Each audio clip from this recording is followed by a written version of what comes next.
Paper, scissors.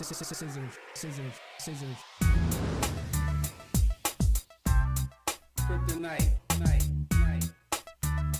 LJ, Kansas City red.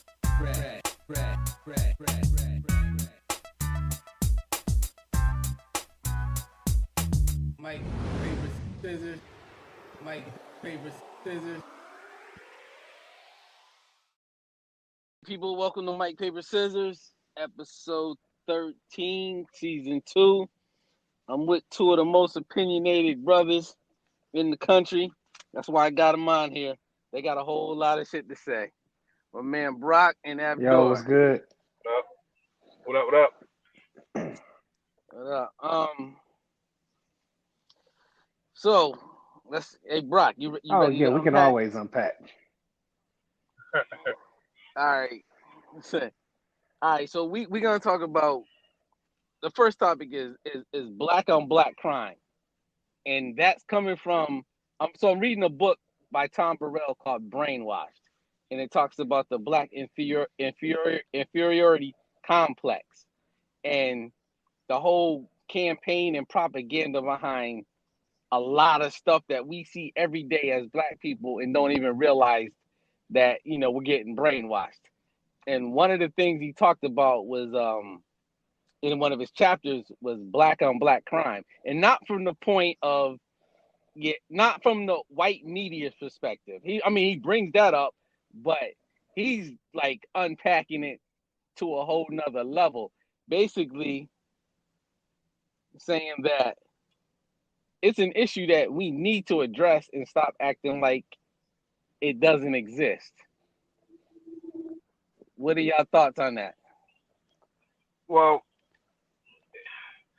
it exists in a way that, all crime exists, and it does exist as a problem for us because we have a lot less in this country than everybody else does. So it has a larger impact because it's almost, you can explicitly see as it being completely counterproductive in moving what our people needs to do forward. So it's a shooting of ourselves in the own foot, you know what I mean, before we even can get started, and we're slaughtering ourselves. You know what I mean? Killing our own army by our own hands. So it is a problem that does need to be addressed. However, it's not an issue that makes us anywhere out of the ordinary from any other race. You know what I mean? Statistically, you kill people in close proximity to where you are. You add poverty and everything else, and then of course your numbers are going to go up. That's the number goes up in white America with their poverty as well, with crime and murder.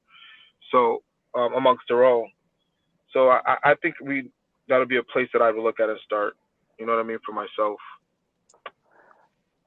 For me, does it exist? I mean, yes, there's statistical evidence that it exists. I'm more of the school of thought of not so much does it exist and more so why. I mean, is black on black crime a thing? Yes, absolutely. Just like Abdur said, white on white crime is a thing, and any other culture that you can name,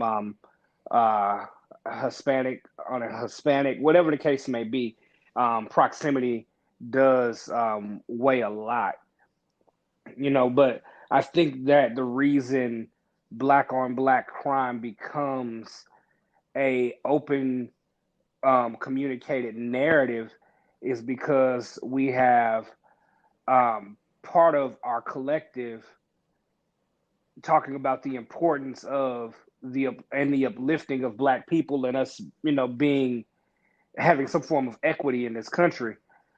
And in the same breath, we have another portion of our community that doesn't really seem to give a damn about our community. So right. It seems very contrary in thought, in philosophy. And we could sit here and say, oh, well, that's them. That's not all of us. But I think that, those who look like us, in essence, become representatives of us. Case in point, I know, and I ain't naming names or pointing fingers. I know black people who don't like white people. They don't like white, and it's not that they've met every white person in America to dislike them all. but because of the representatives of white America, they don't like white people as a whole. The same can be looked at with that narrative being pushed out there. People see, oh man, y'all over here yelling Black Lives Matter, but meanwhile, what's going on in Chicago? But the people who are trying to promote the uplifting of black people aren't necessarily reflective of what was going on in Chicago, but they are a representation of us in a mass. So I think that's why it becomes a big talking point in our community, or about our All community right. for that So matter. some of the things, so some of the things he touched on in the book. So one was, first off, to fix a problem, you have to understand its roots. So slaves were taught to devalue black life, and that was passed on down from generation to generation. We were stripped of respectability and dignity through humiliation, ridicule, physical and psychological trauma. And we have to be just as angry about black on black crime as we do about white on black crime. Any comments? Well, I go ahead, Abdur. Go ahead. well, it's interesting when you go back, because if you go back, like in terms of back in the when there was slave masters and slaves, and the whole "don't eyeball me, boy," and the whole respect thing, and you look down, and that's the kind of mimicking that we've taken for respect. And it's the same thing when they would used to put, black men against black men to make them fight to the death. Um, it's that same, old nigga, what you looking at? And that's an issue today. Why even when I'm walking around now, I try to speak to every black man that looks at me and say what's up, because I'm trying to break that whole. You knew how we grew up. We grew up. You look, you stare people down. It's like it was almost like it was a sign of like your manhood to a degree, as how long you can play this. Almost looking back, this idiotic game. It's test of manhood when you walk in somewhere to eyeball the place down and to see who's who and what. And then as I grew older, it was almost like, what am I doing? Like, none of these people are my enemy. Matter of fact, right. they can be my family. So I started personally like running around and make sure when I see these brothers or anybody, I try to speak, make sure, I soften my face, not for white people per se that I was grown up used to doing, because that was another form of programming. I'm going to start using that same type of philosophy with my own people. I got to soften it because I want to soften myself with them. And it was a conscious decision that I actually had to make. Like, I literally started going like, why do I have to carry this? These guys, I don't even know these brothers over here. But I have to have this like this falsehood of respect or something that I'm looking for. And I had to check, especially coming up in the streets like you do. And you realize it's just unnecessary. And we got all of this unnecessary static, but it does come from what's been rooted in us from all of those years ago. It was a form of survival. Yeah, and I mean that was actually one of the talking points in the book, where we have this innate desire to seek respect, and you kill somebody about your respect, and respect. Ironically enough, that's in another book as well that was written by Thomas Sowell called Black Rednecks and White Liberals. And there's a portion in the book, I can't necessarily quote it word for word, but where he speaks on that as far as what, black culture has become over the years. And it's very similar to that of what white Southerners' attitudes were back in the colonial time, where it was about respect and, I'm even talking about white people to white people, where it's like, oh, you're questioning my manhood, or you did something against my honor, and now I have to defend my honor and my family name, and I'm gonna bring my guns, and you bring yours, and we'll fight to the death. And that same personality has rolled over to how a number of us act today. However, I will say this: I don't think that was always a commonality, because I think we were on pace to do something different prior to that. If you look, I'll say pre-integration, black people were very, very heavily dependent on black people. And that being said, those who went against others or those who did things to harm the black community, that was actually frowned upon. And somehow, some way, we reverted back to what we saw those individuals doing, post post segregation. So I think a lot of it has to do with us. Yes, there's a lot of a lot of things that are set in place, via slavery and post-slavery. Yes, absolutely. I'm not going to deny that those haven't had systematic effects on us. However, we got to own our part in it too. And I mean, hey, I call it what it is. Stop acting like niggas and start acting like black people. Yeah. Okay. We're quick to point the finger, but we got to own our shit too. Right. So there's a part in the book where Dr. Benjamin Mays, he was the mentor to Martin Luther King. He said in his autobiography that Negroes in this country fought among themselves because they were taking it out on other Negroes what they really wanted to take out on white people. But whose fault is that, though? Is my point. Right. Look. I am by no means am I a white apologist or anything like that. But on the same token, I'm not going to sit here and be a black apologist either. We have to own our own stuff too. We gotta step up to the plate. We have to. I agree. If we're going to continue to blame white America for everything, then we have to ask ourselves, what are we doing to make black America better? Man, Chris, you and I had a conversation about this, and I mean, to me, I know it's a harsh opinion, but I think that it's a valid one nonetheless. I think we as black Americans want to see blacks as a whole do better. That's a safe assumption, correct? However, I say that tongue in cheek when I say assumption, but safe assumption, we want to see us all do better. Okay, great.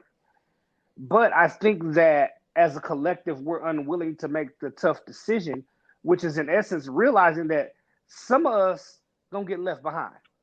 And what I mean by that is just flat out, hey, call it what it is, Darwinism.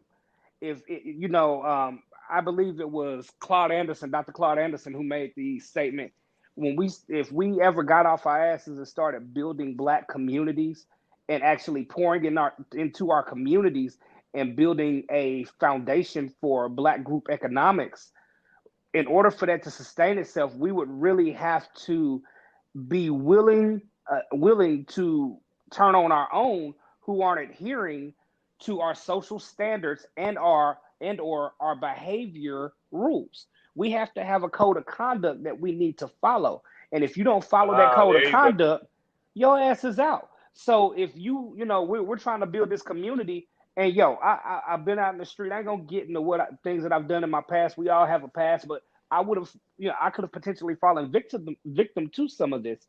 But if you out on the corner and you selling drugs to our people, we should be willing to string your ass up if you don't want to get out. And Dr. Claude Anderson, I mean, he's in his 80s now. He's at that fine age where he can pretty much say whatever he wants without repercussion. I aspire to be old enough to where I can just say what I want unfiltered, and it is what it is. But I digress. He made the comment that, hey, we should be so hardcore about our family like we are about our hood and repping our hood, that if somebody is selling drugs in our community, we say, hey, we can go to the white folks and say, hey, we killed this nigga here. This one ain't on y'all. It's on us, because he was selling drugs in our neighborhood and making our neighborhood a worse place. So this one ain't even on y'all. And I don't think we as a collective are willing to go that hard for our community. However, we quick to go that hard for our hood. Oh, I represent this street, and you disrespected my street, so you're gonna catch this. You finna catch some hot shit. But on the same token, we ain't willing to do that to build the black collective as a whole. So it's on us, man. Yeah, our value set is being seen through blurry vision. You know, it needs to be cleared up. You know, we're valuing the wrong things in a certain way. The camaraderie, the family, the love that a lot of people search for because they come from broken families in the hood and they find their way. It's still steered in the wrong direction towards an action of negativity. And you know, you're right. We need personal responsibility, and that's almost what I was saying before when I had to make that conscious decision not to just eyeball and screw face everybody. It was just that simple inward look at myself, like, yo, what are you doing? You know what I mean? And it actually really bothered me for a while, you know, and it made me adjust how I spoke to and treated people. And you realize how far you really get when you just, you know, say what's up to somebody because they're thinking probably the same thing and not even realizing it. You know, but we need to really start taking some personal responsibility and doing a little bit more and talking to these young people out here, letting them know that their value sets is off. You know, pull the good stuff away from wanting to represent, you know, your family and ride for them. But if somebody's doing something negative to impact us as a collective, because now it's at a point where everybody represents everybody. We have to understand that now.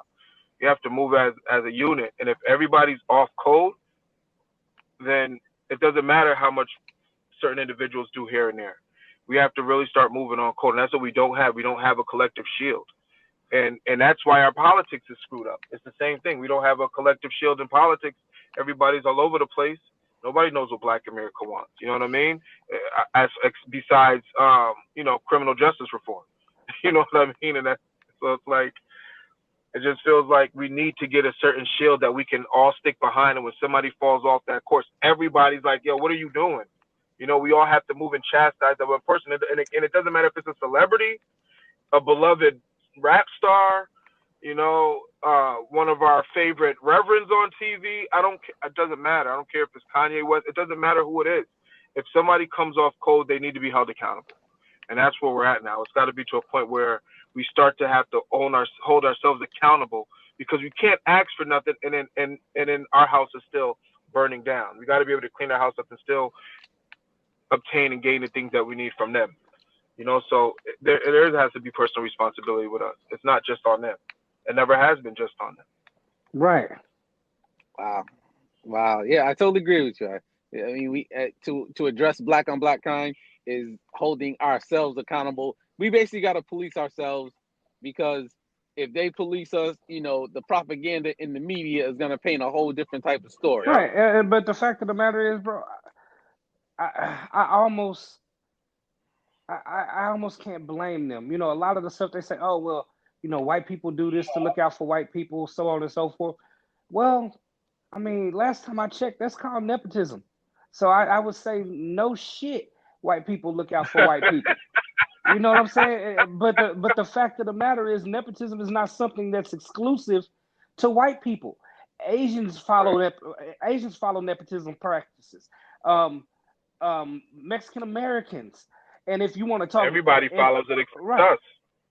And if you want to talk about, and people want to say, oh, well, it's about black people. Okay, fine. If you want to talk about the color of skin, let's talk about Africans in America, not African Americans, actual Africans. They practice nepotism. Jamaicans, black Latinos that come from the Caribbean islands, they all practice nepotism. The only group that seemed to miss the damn memo was Black Americans. Well, again, that goes to the history now of it and the psychological impact that's been passed down from all of it. See, that's where it can't be denied. And that's where the data comes in and says, well, what's missing here? And what's missing is when people come from all of these outside countries and they've been in their community, they come into America with a set goal. With a sense of culture. Right. We're being born and there's no set goals. We're just waking up into this country and watching everybody else eat off this land. And we're not even getting the tools because we don't see the tools that come in. We just come up through the system and get just destroyed as we try to maneuver through it. Meanwhile, from the outside looking in, they have their oppressive systems, but they're looking at the America from the outside like, when I get there, boy, I'm going to get my business license. I'm going to open this store because their view is a lot clearer from their perspective. And it's bizarre that it's almost like you're too close to see what's in front of you for us. Right, it's right there. Yep. And so you know what I mean? And again, now that part's on us. because we've been too disorganized. I hate to say I'm not gonna say lazy, but we don't want to do a lot of the work. Oh no, how about this? All right, I'm gonna give you an out. I'll give you out. You don't have to say lazy. I will. I'll say lazy. And the reason I will say that is this. Again, for those of you who are looking for interesting books to read and are open-minded enough to, take the content for what it is. In that book, Black Rednecks and White Liberals by Thomas Sowell, he talks about there's a portion of the book where he's describing, well, he's reading a diary, for lack of a better term, of a white Northerner's perception of a white Southerner. And I promise you, if you didn't know he was talking about a white person, you swear he was talking about somebody black now. Well, Brock, I won't use the word I will. lazy because I know, and that's the word that white people use endlessly to kind of devalue us and make us seem like we're not really lazy. We just, I don't have the word, but I'm not going to use the word lazy. You can use the word lazy. I'm not going to use the word lazy. I gave you the out. You don't have to. I will. But I'm not saying we as a people are lazy people, as much as I'm getting at the idea that we have taken on the identity of the people who oppressed us, and therefore, and they were considered lazy. And that's the thing. We won't go beyond just what's been spoon fed to us. That's the part. That's the laziness aspect. We're not physically lazy. We're go getters. We've had to recreate and readjust and had our intellectual property and all of our inventions and all of the things that we've brought into this world stolen, and we had to even go further and create more. But it's the part where we've taken what they've been spoon fed to us, and we won't look anywhere else. We won't look further than what's been just presented to us. And it's that bit of intellectual and curiosity that we have that doesn't move us anywhere. You know what I mean? Which in essence is the definition of lazy. And the reason I say that is, and if we were in any other era, I would hesitate to use that word. The reason that I am so open to using it now is because we are in the information age. You can't sit here and say, "Oh, I don't know," bro. We all have kids.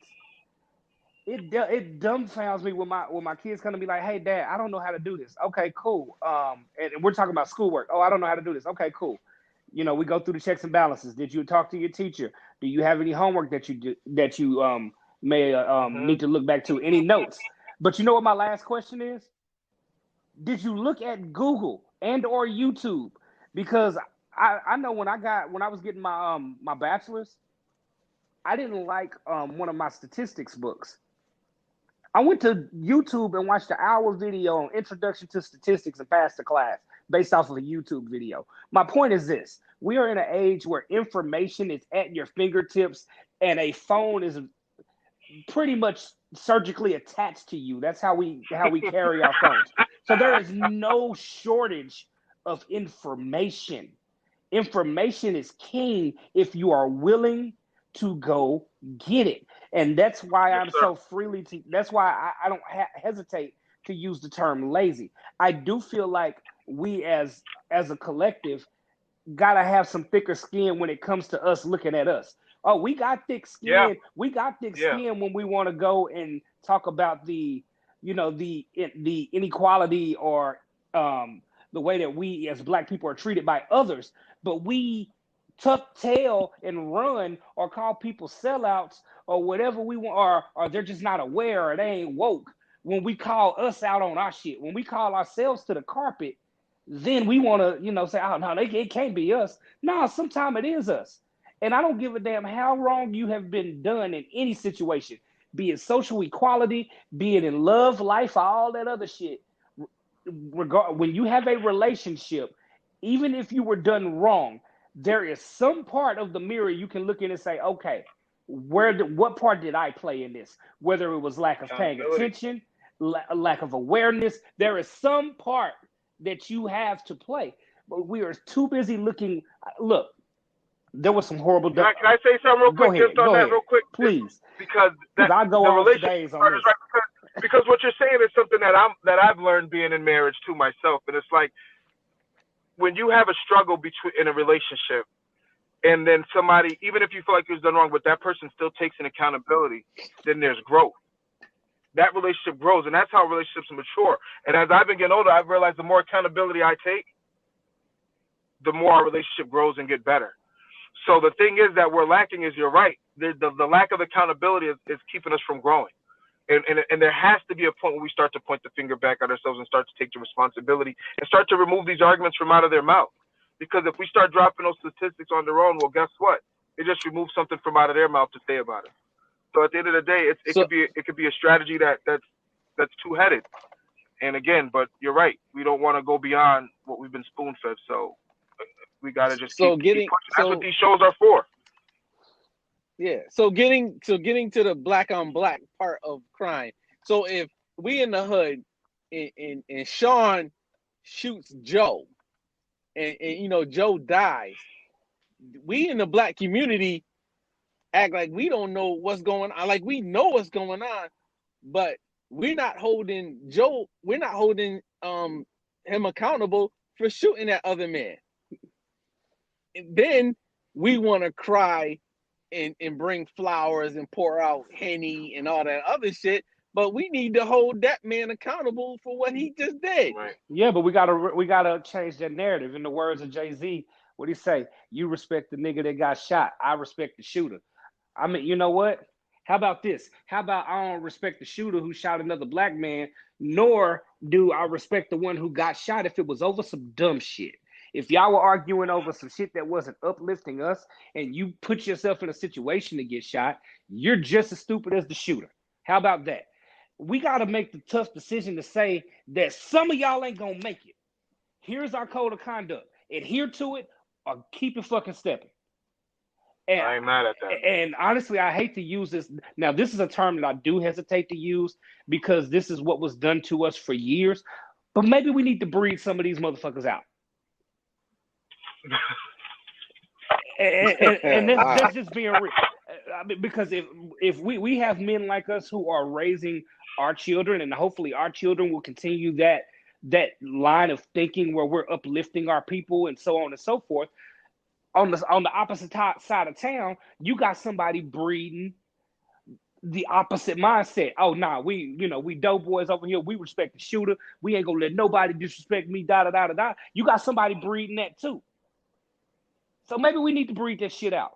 I mean, you can take it even with the little instance, and I know this wasn't the topic, but to me it kind of plays to how our personalities are. That little incident that happened where the white lady pulled the gun on the black lady in front of whatever coffee shop they were in front of for bumping into her daughter. Did y'all see that video? Yeah, I saw that. Yeah, I seen it. All right, so from what I saw, the information that was provided via the internet, and what I was able to read up on it, one thing I can say for certain is this: that whole situation could have been avoided with one or two things happening. And again, I ain't apologizing for nobody. I'm not sitting here saying that the lady should have got out and pulled her gun because, in accordance, well, I can't speak for her state laws, but in accordance with Texas laws, and we as gun liberal and toting as it gets, Texas would have been like, hey, you were safer in your vehicle than you would have been getting out and pulling your weapon.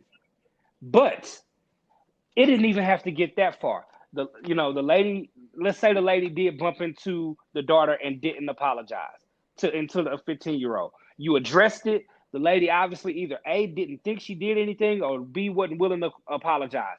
Hey, you bumped into my child. You need to apologize. If the chick says no, blow it off, because you was about to get yourself and your kid shot behind what we were just talking about. Respect. Oh, you ain't gonna disrespect me. Y'all racist. And then I'm gonna go stand behind your car so that you can't pull out. I was trying to get a picture of the plate. I don't care if you're trying to get a picture of Jesus. We all know you don't stand behind no car of an aggressor that you just had an interaction with, or you might get hit. If I just had a back and forth with you and we was damn near about to box, I'm not gonna stand behind your car. I can't disagree with that logic, man. You know, so my I hear we are you. so I hear quick. you. It was all about, oh no, you disrespected my daughter. Okay, cool. She disrespected your daughter, and you called her on it, and she can either apologize or not. Y'all can box it out or not. But one thing that I do see with us here as of late, a lot of us, not all of us, because some of us want all the smoke, but there's a lot of us who will be calling for that smoke until somebody bring more smoke than we got. Because when she pulled out that gun, the tone changed in the background. Call 911. This lady pulled a gun on us like, yo, y'all was just ready to box it out with her and her husband. Now she done brought the smoke too, and you crying? So, yo, I mean, don't put yourself in a situation that you ain't ready to handle. And Yeah, number one, number two, it but was that situation worth getting shot over? Is my question. I mean, but that's white on black. Was it worth getting shot So over? that White on that black, that black on black, whatever. Was it worth getting shot over behind your respect? yeah, but no, it wasn't. But we're supposed to be on black on black. I mean, if that was black on black, it would have If been it a was whole black different on black, we would situation. have never heard about One, it. right? It wouldn't have got recorded. It would have got recorded, but it wouldn't have got put out there like that. So now it made national news because it was a white couple. Well, I'm gonna hit you with this, and I know we're on black on black. The reason I bring it up is not to change the topic from black on black to white on black. It's more so talking about our psyche behind this whole respect thing,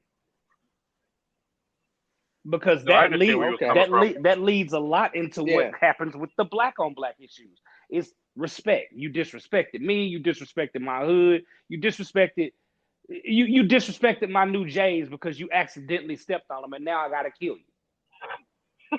Jesus. Yeah, we put value in the wrong places. That's what I said. Our value meter's off. That's the point I'm meaning. It needs adjustment. We're off. We need a little tweaking. It hasn't been tweaked since like the 1930s and 40s, maybe a little bit in the 60s. We lost it. It's time to readjust. Everything that's play sweet music needs a little bit of adjusting. So our people need some adjusting right now. Get our value meter retuned and reset. Yeah, somebody got to retune the piano for sure. Yeah. So I would tell people, man, get that book and open up and get some of that hurtful truth from it, and recalculate your brain and get right. Indeed. That's all I can say. But I want to thank y'all gentlemen for blessing these mics once again. We'll do it again next week. Always a pleasure. Thank y'all for listening. All right. Always a pleasure, man. Peace. Thank you guys. Peace.